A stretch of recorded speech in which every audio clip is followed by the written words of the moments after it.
Everyone says the first 100,000 is the hardest. They're not wrong, but they usually can't explain why. Look, I get it. When you're trying to scrape together rent, pay off a credit card, and still have enough left over to not live on ramen, $100,000 sounds like a fantasy number. And the idea that it's somehow the hard part, that can feel pretty insulting when you're still trying to hit your first 10,000. But here's the thing. There's actual math behind why that first 100 grand feels impossible, and why, once you get there, the next 900,000 comes faster than you'd think. By the end of this, you'll understand exactly why your money starts working differently after you cross that threshold, and what you can actually do about it right now, even if you're starting from zero. And with rent up, wages barely keeping pace, and inflation eating into every dollar you save, understanding how wealth actually builds isn't just interesting, it's the difference between spinning your wheels and actually making progress. So let's say you're saving money. Maybe you're putting away $200 a month. That's $2,400 a year.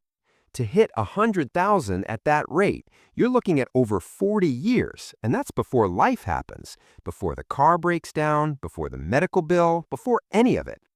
But here's where it gets interesting.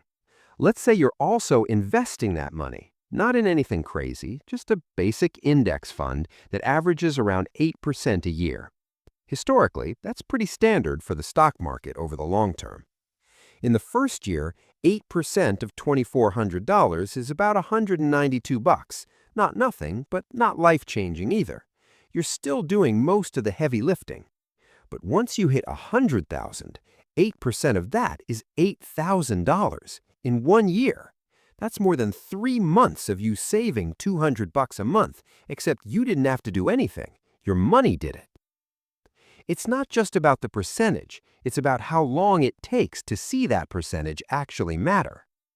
There's this concept called the Rule of 72. It's a quick way to figure out how long it takes your money to double at a given rate of return. You just divide 72 by your interest rate. So at 8%, your money doubles roughly every 9 years. If you start with $10,000, in 9 years, you've got $20,000. Cool. In 18 years, $40,000. Still pretty slow. But once you hit that 100,000 mark, 9 years later, it's 200,000, then 400,000, then 800,000. Same timeline, but the jumps get massive. The first 100,000 might take you 15 or 20 years of consistent saving and investing. The next 100,000, maybe 5 or 6. The one after that, even faster. Your effort stays the same. The results start compounding. Here's the other part that doesn't get talked about enough. The first 100,000 is brutal because you can't see it working yet. When you're at 5,000, 10,000, even 50,000, market swings feel like they're just messing with you. A bad month wipes out progress that took you half a year to build. It's demoralizing. But once you're past 100,000, a 10% gain is 10 grand. A 20% gain is 20 grand.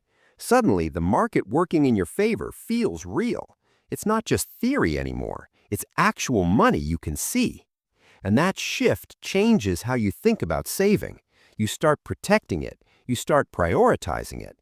Because now it's not just a number, it's momentum. This doesn't mean the first 100,000 is impossible. It means it requires a different strategy than the next 100,000. If you're starting from zero or close to it, your biggest asset isn't your investment return. It's your ability to increase what you're putting in. That might mean negotiating a raise or switching jobs for better pay, picking up a side income stream, even temporarily, cutting 1 or 2 big expenses that don't actually improve your life, automating savings so it happens before you can spend it. The goal in the early stage isn't to optimize your portfolio. It's to get dollars into the account, because those early dollars are the ones that get the most time to grow. Once you're past 50 or 60,000, that's when the math starts doing more of the work. And once you're past 100,000, you've officially hit the point where compounding becomes visible. You treat the first 100,000 like it's supposed to feel easy. It's not. It's supposed to feel slow and frustrating and like you're not making progress. That's not a sign you're doing it wrong. That's just what the beginning looks like. The people who make it past that point aren't smarter or luckier. They just didn't quit during the part where it felt like nothing was happening. So yeah, the first 100,000 is harder than the next million, not because you're bad with money, not because the system is unbeatable, but because in the beginning, you're carrying the weight. Later on, your money starts carrying some of it for you. You don't need a perfect plan. You don't need to time the market. You just need to keep putting money in, let time do its thing, and not bail out when it feels like it's taking forever. Real security comes from understanding the rules, even when they're stacked against you.